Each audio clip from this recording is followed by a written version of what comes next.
Áno, prosím, Radovan Obický.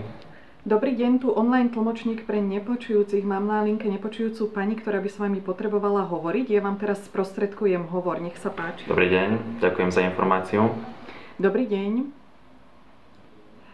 Volám sa Veronika Vojtechovská a môj syn Jožko Vojtechovský chodí do vašej triedy, 4. triedy. A chcela by som vedieť, pretože asi za chvíľku je koniec školského roka, tak jeho výsledky, ako sa učí, jeho hodnotenie priebežné.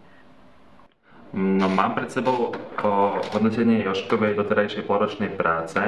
Na základe jeho polročnej práce mu vychádzajú následovné známky. Je tam slovenský jazyk a literatúra 2, matematika 1, anglický jazyk 3, prírodoveda 1,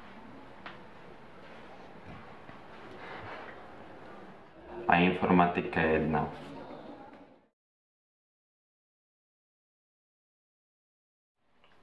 Ešte by som sa chcela opýtať na správanie môjho syna v škole.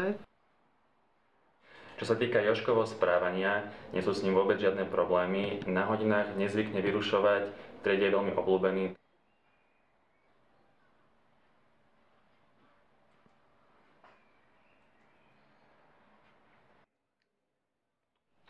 Ešte by som sa chcela opýtať, bolo rodičovské združenie a nejaké dôležité informácie, ktoré tam odzneli.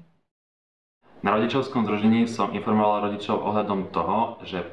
júna odchádzame na 3-dňový výlet do Tatier a ja by som vám potom všetky podrobné informácie poslal e-mailom. Dobre? A okrem toho, 15. júna bude klasifikačná koncoročná poroda, kde, ako tak pozerám, Jožko by si mohol ešte tú známku z angličtiny vylepšiť. Je to tam ešte možné.